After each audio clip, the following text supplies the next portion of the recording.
Live from our respective quarantine zones, I'm Mansour up there in Boston as usual. Bryce Placeholt's out there in New Jersey, and yours truly, Michael Vetter, still in New York, still staying safe in my house. Everybody, remember, in this quarantine and this pandemic, it's very important to stay at home. Stay at home. Keep social distancing going, of course, and let's do our best to flatten this curve. Preach, Anyway, Dr. Fauci, preach. Thank you. She is an alumni of my high school. Have to throw that out there. Oh, really, Mike? I don't think you've ever mentioned that before. Actually, I've mentioned it not several a single times. time. Oh, he's a graduate of your high school? Yes, he is. Oh my God. Yes, he is. It's what an incredible man, right? What an incredible man coming from an incredible school. It's almost if only we had Susan Waldman to say. Oh, just imagine. Just of all the dramatic things, of all the fantastic places, and all the fantastic people, that's such a fantastic man. It comes from such a fantastic school. I mean, think about it. Dr. Fauci, Michael Vetter, Colin Jost. It's like, just three of the consummate human beings. Same level. All right there, Regis High School graduates. And Ben Lindbergh, host of the Effective Wow podcast. Give that a shout for all of our baseball fans. But yes, today we're talking about sort of the NFL offseason, which is the only sports really going on at this point, other than New York Mets getting injured. It's the only stuff that is going on at this point. So we're going to talk about running backs, wide receivers, tight ends, free agency signings in all of those position groups. And then we're going to talk about the two big trades that have happened so far, which obviously DeAndre Hopkins headed to the Arizona Cardinals, while David Johnson's headed to Houston. And Stephon Diggs is headed from Minnesota to Buffalo in exchange for 4 draft picks. But we'll get into those a little bit later. We're going to start with the free agent running backs. These are two gentlemen that I get confused quite often because we've referenced the fact that they both have, or you're talking before the show, they both have dreadlocks. But last names both start with G, and they both have either second or third after their last name. They also both went to colleges with red as their primary color. That is Georgia and Wisconsin. And who are we talking about? Who but Todd Gurley and Melvin Gordon. Technically Todd Gurley the second and Melvin Gordon the third, for those interested in the numbering that I was talking about. But anyway, first we have... I don't think anyone was interested in that. Not going to lie, but... You could have skipped ahead in this video. Gordon, who's leaving the Los Angeles Chargers and heading to play for not the Denver Nuggets, but the Denver Broncos. No, not the Denver Nuggets. Amir, how do you feel? How do you feel about the move? Obviously, there's this holdout situation last year with Austin Eckler stepping in for many fantasy owners for the first, 8 weeks, I believe? 4. 4. For the first 4, well, he was very relevant for all 16. So that was... He was. True. He was very relevant. He will be next year too, but yes, how do you feel about Melvin Gordon? Let's get us started off from Boston. How are you feeling up there? Yeah, it's a little bit tough to predict because it's a pretty crowded backfield. Obviously, they got Royce Freeman. They got Phillip Lindsay, who were pretty good last year. They were a solid rushing team. I think they were top 10 last year, the Broncos, in terms of rushing. And they added a running back, which doesn't make much sense because they have several other weaknesses. But I do think he'll be an effective guy. I'm not too sure where he's going to rank for us. I think, I don't know, like late RB2 in terms of fantasy, around the 20s. But I do think that the Broncos are going to be better this year. Drew Lock showed some promise. That defense is getting Bradley Chubb back. Watch out for the Broncos. I think they're dark horses in the AFC this year. They could make a playoff run. And I think Melvin Gordon is going to be a part of that. So solid signing, I think. And Bryce, how are you feeling about that in New Jersey? Amir, I agree. The Broncos could be something special. I love what Drew Lock brought to the table last year, especially throwing out Noah Fant. Cortland Sutton looked fantastic. They might pick up another receiver. Pro Bowler last year. We'll see what happens. But I'm going to talk about this from the other running backs perspective here. Poor Phillip Lindsay. He is, what's he now? RB4, right? Not overall, like an RB4. Oh, I don't he's even. just- He's Who not very cares? fantasy relevant. In Amir's league, he's he's like what, 16. He's what? He might as well be in. Yeah, he's on waivers probably next Yeah. year. Who Well, knows? Phil Lindsay's been at least flex startable for the last 2 years. I might not even roster him anymore. This makes me so excited for Austin Eckler. He's absolutely for me a top 10 running back now. Definitely. Agreed. That Melvin Gordon has officially left. I'm going to keep him in my keeper league. That's how much faith I have in.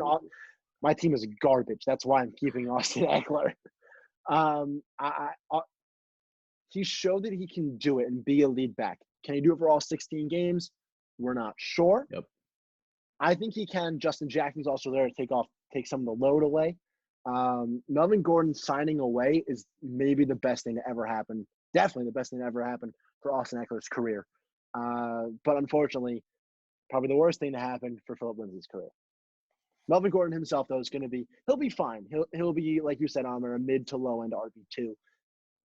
He'll be the lead back, at least he should be. We'll find out more. At worst, he will get touches. It's just a matter of how many. Definitely. Yeah, Go ahead, Mike. No, you continue. Oh, okay. Well, he's struggled with efficiency in his career. The main reason he's been pretty solid these past couple of years is just because of the volume he's been getting in Los Angeles. So I'm not sure he's going to get the same volume. So that's why he's kind of a takedown for me and Bryce.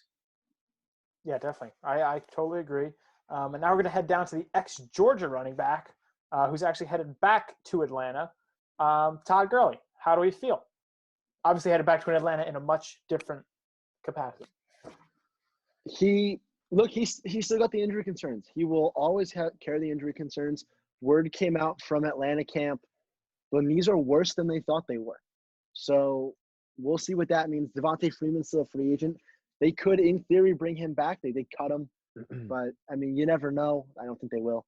Devontae Freeman, we'll get to him at some point once he signs at some point. But Todd Gurley, he'll be the feature back. That was the main issue with the Rams, that Darrell Henderson and Malcolm Brown were taking touches away. If the knees can hold up, they might. I'm just very, very concerned taking him. For me, he's a mid-tier RB2 with a lot of risk, just so much risk. What excites me, though, is what's going to happen in Los Angeles.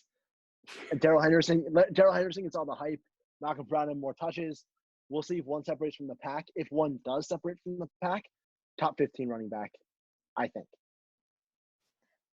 I mean, I think just to butt in there a little bit, I think it's a bit of a chicken and the egg issue, though, with getting touches because of the knees or just because they want to diversify in the backfield a little bit. Because I feel like if you look at the first half of that Super Bowl, that season where the Rams appeared in the Super Bowl 2 years ago and they were beaten by who, Amir? What do you think, Big Mike? That's right. They were beaten by the Patriots in Tom Brady's last Super Bowl win. Whoa. For big words. New England. That's all. Okay. Hey, he's going to come back. He's going to come back. Yeah, it's possible. It's possible in a Super Bowl 49. You guys are delusional. But yeah, I think like during the first half of that season, he was kind of the lead back and he was making a huge impact. We were really excited about him. But then when the knee issue started to hit by the Super Bowl, you were looking at C.J. Anderson out there. But Amir, what do you think? Yeah, I think I'm with Bryce. High risk, but like really high reward as well. I think, I mean, if his knee holds up, he has top 5 running back upside, clearly. Great offense in Atlanta. He's a great running back. He was RB1 a couple years ago, top 3 a couple years ago as well. He's just a great talent. And if his knees stay healthy, which I'm not too sure they will, but if they do, he's a great pick. But I do think around between RB, 18 and 20, I think is a good place for that risk. Because if he gets hurt and he just can't play, then, he's kind of useless. And that's a real possibility with this knee injury. So we don't know. It's a sad story to see such a good player go down with this degenerative knee injury, but I don't know. We'll have to see in terms of fantasy. But I do think he'll bring a good dimension to this Falcons offense. So. Yeah, definitely. And now we sort of have one trade that includes both wide receivers and running backs. So we're going to throw that in now. We have, as I mentioned before, DeAndre Hopkins and a 2020 fourth-round pick headed to Arizona. While headed to Houston in exchange are David Johnson, a 2020 second-round pick, and a 2021 fourth-round pick. A lot of players calling out Bill O'Brien for this trade. Are you gentlemen doing the same? Amer, how do you feel? Yeah, this is a pretty popular opinion. I don't know what he's doing, Bill O'Brien. I have no idea. Like, I don't understand this at all. Unless DeAndre Hopkins was about to hold out if he wasn't going to get his money, which there were no indications of that. I don't get this deal. Also, you should probably just pay him. He's your best player. You got to pay your guys. Deshaun Watson? I think DeAndre Hopkins is a better player than Deshaun Watson. I take Deshaun Watson over. I take Deshaun Watson over DeAndre just by virtue of the position. By virtue of the position, but that doesn't mean he's more valuable. A good quarterback's much more valuable. I don't know. I agree with that, but he's not your best player. That's like saying Aaron Donald's not the best player on the Rams. He's obviously the best player on the Rams. That's fair. But anyway, DeAndre Hopkins. But I don't think there are any other good. Even with the positional argument, I don't know who's better. Okay, man. JJ Watt. No, he's talking about in Los Angeles for the Rams. Oh. Look, man, whatever. Okay, stop. I don't know. I just don't get this. You traded him away for a second-round pick and a running back that has struggled these past couple of years to both stay on the field and be effective when he is on the field. I love David Johnson. I think he's going to be great for these Texans, but I don't see how this wide receiver core is going to fit anymore. Will Fuller, who's I guess technically their number one now, has been on and off the field. And you've got to support your franchise, your star, your budding superstar quarterback, Deshaun Watson, better than trading away his best weapon and giving him barely any offensive line help. I think they're kind of leaving Deshaun Watson out to dry right here, which is kind of what Indianapolis did with Andrew Luck. And so I hope we don't end up in a similar situation with Deshaun Watson. To me, I only see three winners in this trade. This trade made no sense, but there's three clear-cut winners. Kyler Murray is a winner. David Johnson is a winner. Definitely. And the Arizona Cardinal front office. I don't know how they did this. I don't know if it's either – I don't know if Cliff Kingsbury just gave Bill O'Brien some kind of magic potion or whatever. This made no sense, but Kyler Murray is he could be a top five quarterback throwing the ball to DeAndre Hopkins. I don't know. David Johnson, he might jump into the RB2 conversation as the lead back there. Sorry, Mike. Carlos Hyde's going to fall off the radar a little bit. I think Amr, I'm with you. David Johnson, I think he still has stuff left in the tank. He's a good running back. He's just got to stay healthy a little bit. And he didn't fit the Kingsbury offense, which was the main issue. Kenyon Drake that just won the job. It's his job to lose in Houston because Lamar Miller is out. Carlos Hyde doesn't hold the candle to him, and Duke Johnson, who's a pass-catching running back. Now, what this means for the AFC South is that it's the Titans' division to lose, and Deshaun Watson has most certainly been affected the most by this trade. Definitely, that all makes sense. So with that, we're going to move into wide receivers fully. The wide receiver free agent signings. We're going to start with Emmanuel Sanders, who's headed from New Orleans, to New Orleans from San Francisco on a 2-year, $16 million deal. Bryce, your thoughts? I love this move by the Saints. It's a very savvy move by them to pick up relatively cheap for what he brings to the table. He's a different player from Michael Thomas. Michael Thomas is an exceptional route runner. Emmanuel Sanders is more of a speed guy. I do like what he brings to the table in New Orleans. He will certainly be a flex guy at worst from a fantasy perspective. And he's much, much better than Traquan Smith could be as the second receiver down there. As for what he leaves in the Niners, we all know the Niners are great. Top team in the NFC last year. I expect more of the same this year. Defense is exceptional. This does mean Deebo Samuel gets a bump up. He was really good last 8 games or so last year. Without Emmanuel Sanders, he's the top target for Jimmy Garoppolo. Yeah, I agree. Whoa. Yeah. Outside George Kittle, excuse me. Yeah. Top receiver target. Yeah. Obviously. I think this move shows me how much Kyle Shanahan and the Niners trust Deebo Samuel. as a wide receiver. He was obviously great last year, great into the playoffs, and he's the number one guy now. He gets a big boost. He's got a ton of upside this year. He could be really good. He was great at the end of last year, like I said, and so he could just keep that trajectory going. And I think staying in San Francisco, a huge benefactor to this is going to be George Kittle. He's entrenched himself as a top 2 tight end along with Travis Kelce. They're kind of a toss-up right now. And he's gotten even better with this move. Less targets to go around, or more targets to go around for George Kittle. So I like him a lot this year. I like both of these guys. The only thing that might hurt them is that the offense is probably going to get a little bit worse. And they are a run-heavy team, so just keep that in mind. But I still think that these guys are going to be solid. And then on the Saints side, I think not much changes for them. I think Sanders can be, like you said, Bryce, a flex guy week by week. But I don't think this changes much from Drew Brees or anybody else. Definitely. So our next wide receiver, very quickly, or at least Bryce said this is going to be a very quick conversation. AJ Green, franchise tag by the Cincinnati Bengals.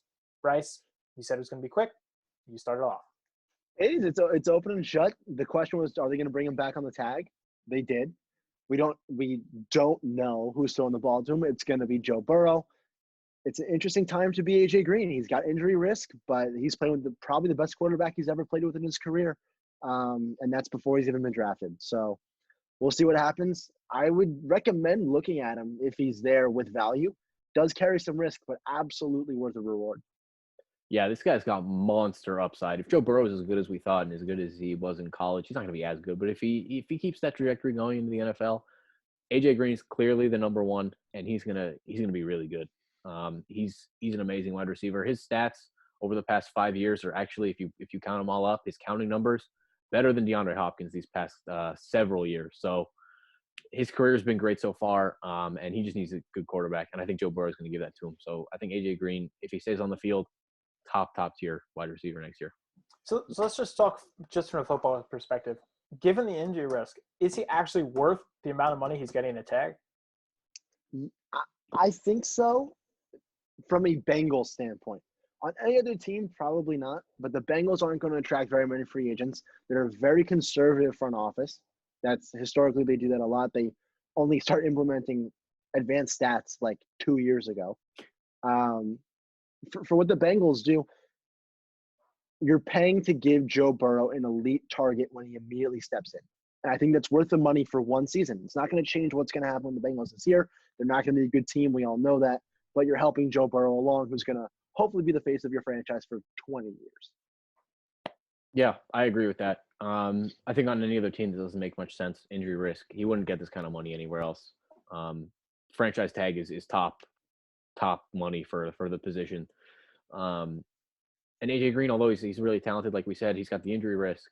But if they let him walk, it'd be very similar to what the Texans are doing with DeAndre Hopkins and Kyle and Deshaun Watson. So that you can't leave your young guy out to dry. You got to give him the best chance to survive.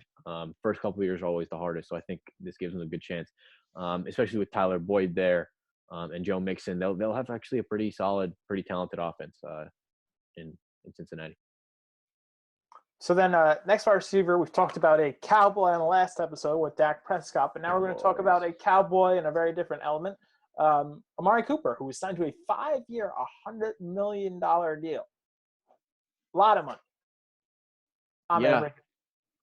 No changes here from last year. Dak's coming back, we assume. That offense is the same. They're losing Travis Frederick, which bumps down the O-line a little bit, but they did okay with him a couple of years ago when he was out for that year. But I think Amari Cooper's still top 12 guy, top 10 guy. He's going to be good. Dak Prescott throwing in the ball, good offense. I don't see any much different from last year. Fantasy-wise, football-wise, it all – yeah, Amir, you said it. It stays the same. The only thing that I really am just opinionated about with this signing is it's way too much money for Amari Cooper. It's a lot of money. Getting $20 million a year for a guy that I'm not sure I've seen a receiver as volatile as he is. Just one game he'll disappear, and the next game he'll go for 300 yards. Can I introduce you to Corey Davis? Well, Corey Davis is volatile in terms of bad, incredible, bad. That's true. I don't know. I like Cooper's like a like a roller coaster, man. I like Amari Cooper. You don't know what you're gonna get. A Marvin Jones. Yeah, 4 touchdowns in a game. Anyway, Twice. I like Amari Cooper. I think he's after those couple years where he struggled with Derek Carr. He had a great start to his career. Great start. He started with 3 1,000-yard seasons. He Then was he a struggled a marquee little bit. receiver in Oakland. But then once he got to Dallas, he was back to his early career form. I think he's a good receiver. It's a lot of money, I agree, and I think he might have been slightly overpaid, but I think they had to do it. They got to keep this team intact because that offense is electric. I've also heard some rumors that Dallas is interested in bringing back Des Bryant. I don't see Jerry that Jones No way. thinks about it in the shower. No. What? Direct Right. quote. Direct quote. Best ideas come in the shower, I way. guess. I don't see it happening. Then No our way. last, Especially with Michael Gallup there. No way. then our last free agent, wide receiver, Robbie Anderson, is headed from the Jets to Carolina. Also, I'm not sure if you guys heard about this. The Jets, I believe, offered him a 4-year, $40 million deal as well. Really? Yes, according to sources. That's what they did. But Bryce, what do you think? This infuriates me. It absolutely infuriates me. Big He's DJ taking- Moore fan down here. He's taking targets away from not only DJ Moore, but Curtis Samuel, who I had rostered in every single league last year. At some point, I traded him away at one. I liked what he brought to the table. I love DJ Moore. I gush about him all the time. And now you're signing Robbie Anderson. Robbie Anderson does cannibalize Samuel a little bit more than he does DJ Moore. Why? They just run similar route trees, and they're more similar receivers. They're more similar, and they're actually very similar in just about every way, down to their stature. I mean, they have Teddy there, so they might throw the ball more. You Christian McCaffrey. It's a weird offense because you're talking about DJ Moore, Curtis Samuel, Robbie Anderson. You have no size, like zero size. No red zone target down there. No DK. Yeah, especially with Greg Olsen shipping out to I wonder Seattle. if Ian Thomas is going to be good. Who knows? But Christian McCaffrey is their red zone threat. It's fine. Yeah, he is. This absolutely infuriates me because this bumps down DJ Moore a little bit, and it bumps down Curtis Samuel even more, and it makes me mad. Yeah, I agree. I don't see Robbie Anderson having any sort of relevance in fantasy except to decrease the value of these other two guys. Exactly. He's a big play guy. He's a big play receiver. He always has been in his career. I actually think he would have taken an extra step, I think, if he stayed in New York with the Jets with Sam Darnold an extra year. But alas, no, he's in Carolina. I don't see him being very fantasy relevant this year. He gives Teddy Bridgewater another weapon, so I guess Carolina might be a little bit better in terms of their offense, but I don't see him being much of an impact guy. And it's a lot of money. It's a lot of money for a guy that I don't think is going to make much of a difference. Well, he did work with Matt Rule at Temple, actually, which is part of the reason why they believe he was targeted. And Mike going all the way back for these old school connections, man. He's at the networking events. I didn't even know Robbie Anderson went to Temple. How about that? I'm outsmarting Bryce on some collegiate football information, which I never thought I'd be doing. Who'd Joe Burrow play for? No, that's a legitimate question from Mike Vetter. He doesn't know. Go Tigers! Go Tigers! No, he played for LSU, which so did Ben Simmons, who was also Australian. I was so confused. Correct. I was trying to figure that one out. And Shaq Diesel. And also Shaq dating Diesel. Kendall Jenner, which I'm still trying. And Honey Badger. Yes, Honey Badger, Sharif. Tyrann Mathieu. I know that one. I remember Tyrann Mathieu. And I'll always remember that Gordon Hayward went to Butler. Those are things I can always count on. Because of that 3-point shot at the end of the game against Duke. The one that he almost hit. That Almost would have been front electric. backboard front Unbelievable if rim. he hit it. That's too bad. So on Boomer was the one. Oh, gotta always cite my sources. Boomer was the one who said that he was offered 4 years, $40 million by the Jets. And on the show, they also point out that it's kind of Robbie Anderson betting against himself a little bit, in that he's hoping these 2 years he can kind of establish himself as a big wide receiver and get big money after his contract, as opposed to taking a 4-year deal with the Jets, which afterwards you're looking at obviously a much more limited contract window. So that's what we hear from Robbie Anderson. And now we have an exclusive wide receiver trade, which we're going to break down. heading from Minnesota to Buffalo are Stephon Diggs and, much less significantly, a 2020 7th-round pick. While heading to Minnesota, we have 4 picks, a 1st round, 5th round, and 6th round pick this year, and a 4th round pick next year. Bryce, how are we supposed to feel about this deal as Josh Allen will now be throwing the ball to his new target, Stephon Diggs? Hopefully. If Stephon Diggs' first 4 games aren't like his first 4 games last year. Hopefully they're all like his middle 4 games. Those were awesome. Bryce, it's a 16-game season. Middle 4. This is one of those rare times when I actually love this trade for all parties involved, including the people not even in the trade. Guys like Adam Thielen, he's going to get a bump up from this. Josh Allen's going to get a bump up from this. The only guy in this entire deal who gets hurt by this is unfortunately John Brown. That's it. But now you're talking about, we've always talked about how Thielen and Diggs were 1A and 1B together for the most part. Now they're both distinct number 1s on each of their teams. Finally, Josh Allen gets a real top-tier target to throw to. Hopefully that can help even further his development. I love Josh Allen as a quarterback. Got a huge arm. McDermott's doing a great job. Diggs is going to be great for his development. As for the Vikings, they didn't necessarily need him. They must have thought he wouldn't have re-signed. They somehow got a 1st-round pick for this. That's spectacular. They can use that to go up their offensive line talent a little bit. The pick is going to be in the low 20s, as Buffalo did make the playoffs last year. And at that point, it's a deep offensive line draft. They can go after a guy, and we'll see what happens there. And truth be told, they didn't need Stephon Diggs. They have Adam Thielen there. Irv Smith is an up-and-coming tight end, whereas Kyle Rudolph is the blocker. He's much more the receiver. Yep. Basically, I'm giving these A- grades across the board, and then an F for John Brown. Yeah, I agree with everything you said, but you did forget one big loser in this trade, Bill O'Brien. You let top 3 wide receiver go, Bill O'Brien. You let DeAndre Hopkins go. You get a 2nd-round pick in return. Stephon Diggs gets 4 picks. One of them's a 1st. Again, doesn't make much sense. But I agree with everything you said. John Brown, the only guy that really seems to go down. One guy you didn't mention, I think, that is going to be trending up is Dalvin Cook. They're going to run a lot more, I think. There's no way they could run more than last year. You'd be surprised. I don't know. Gary Kubiak's a big running guy, big zone scheme guy. They don't have the pressure to throw anymore from the wide receivers. So I think it's good for everybody involved. I don't know, man. I feel a lot of pressure when Tajay Sharp is out there. He's just signed him. Man, I got to get the ball to Tajay Sharp. Yeah, Bryce a big Tajay Sharp guy, I guess. When it's time to bring up Tajay Sharp, it's time to move on. On to tight ends. In this instance, we have 2 that we're going to break down very quickly. The first of which is Austin. To Cleveland, Bryce, you screwed up the sheet.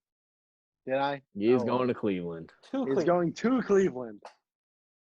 How do we feel? Bryce, screwed up the sheet, you take it. You wanted us to bring up this. Yeah. You wanted us 4 tight ends. Let's mention one and do it well. His fantasy stock drops. I was very, very high on him, very bullish. I had him at 4 in my way too early ranking. Speaking of bullish, for all those who are keeping track, we are now in a bull market. I should not have said the word bull. Dow Jones up 10%, Michael. Huge ups from the stocks the last 3 days on coming after the stimulus plan that was agreed upon by the federal government. Is it time to re-enter the market? I'm not necessarily sure, but it is intriguing. Anyway, I was like, Mike's going to go all in on the stocks this week. Bryce, continue. He's leading an offense that's led by Matt Ryan, who's a great quarterback. He was the number 2 target there. Number 3 depends where you put Calvin Ridley. Now he's going to Cleveland, where he's contesting for tight end targets with David Njoku, who looked good at the end of the season when he came back from injury. Odell Beckham's there. Jarvis Landry's there. Nick Chubb is the heart and soul of this offense, led by Kevin Stefanski, who Mike loves from his days in Minnesota as a running backs guy. Austin Hooper just falls down my rankings a little bit in fantasy, and I don't know what kind of impact he's really going to have on the Browns from an actual standpoint. He's just another receiver. He's not a great blocker. One problem what you said there. David Njoku looks good in a Browns uniform. Does anybody? I'm going to have to disagree with you on this one, Bryce. I think he's a better player than David Njoku. He's proved to be more reliable, seems to be a better player. So I think he's going to kind of be what we thought David Njoku was going to be last year. We think he's going to be a great tight end. I actually see him as definitely a top 6 tight end going into this year. Maybe should we jump back on the Browns hype train? Maybe. Never. It's too early to say that just yet. But they are picking up steam. If they pick up some offensive linemen in this draft, watch out. We said this last year and it didn't work, but watch out. They actually also have an extra chance to make it into the playoffs now with that 7th slot. So maybe the Browns make the playoffs this year. We'll have to see how the rest of the offseason plays out. But I like this move. I think Austin Hooper's a talented guy. I think Baker Mayfield's going to have a bounce back year. Hopefully, I don't know, maybe.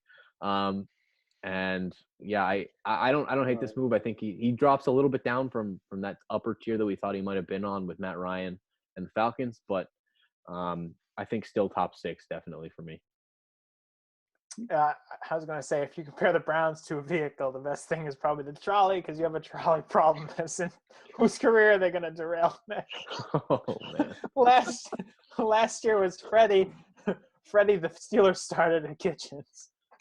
Oh man! And speaking of Steelers, great segue. Speaking of Steelers, Eric Ebron signs with the Steelers from obviously not very obvious. I thought he was still in the Lions. Oh man, Mike's going crazy in quarantine right here. Mike from the Indianapolis Colts. Amari, you started off. Oh man, I think this is a good move. I guess the Steelers haven't really had a great tight end in a while. Vance McDonald we thought might have been good last year, not at all. So I think Ebron slides in pretty well in Pittsburgh. I think if Big Ben comes back strong, back healthy, which he said he isn't feeling any pain throwing, which is good news for Steelers fans. I think we might see a bounce back here from the Steelers. Check out James Conner, Juju Smith-Schuster. I think all these guys are going to be better with Big Ben at the helm. I think anything's better than Duck Hodges and Mason Rudolph. So I think Ebron's going to get a bump. He's going to be a solid guy this year. Top 10, I think, around there. He has been touchdown dependent in his history, and just like all tight ends. And he might still be again this year, but we'll have to see. But I do think it's an improvement over his situation last year. Yeah, I agree. Ebron probably moves into a better situation, better quarterback for sure. Ben Roethlisberger over Jacoby Brissett. Tight ends are weird though, and he's definitely in my top 10, but who knows what's going to happen. The one guy I do think benefits the most from this is Jack Doyle. He's now the only tight end in Indianapolis, and Phillip Rivers, as we know from his time with Antonio Gates. Antonio Gates is Hall of Famer all time. Phillip Rivers does like throwing tight ends, so maybe Jack Doyle has fantasy relevance now too. So there is some spillover effect from this Eric Ebron move. But from a Steelers standpoint, I mean, not too much. He's not that exciting. He's not that bad. And from the Colts standpoint, they're just losing a red zone weapon. That's really it. Definitely. And that wraps up our off-season thus far NFL segment. We hope everybody enjoyed it. We've been between the 20s. You can check us out at all these links above that are hopefully be above my head or somebody's head, to say the least. And or all the handles above and all the links below. As always, thank you for watching. Until next time, we've been Between the 20s.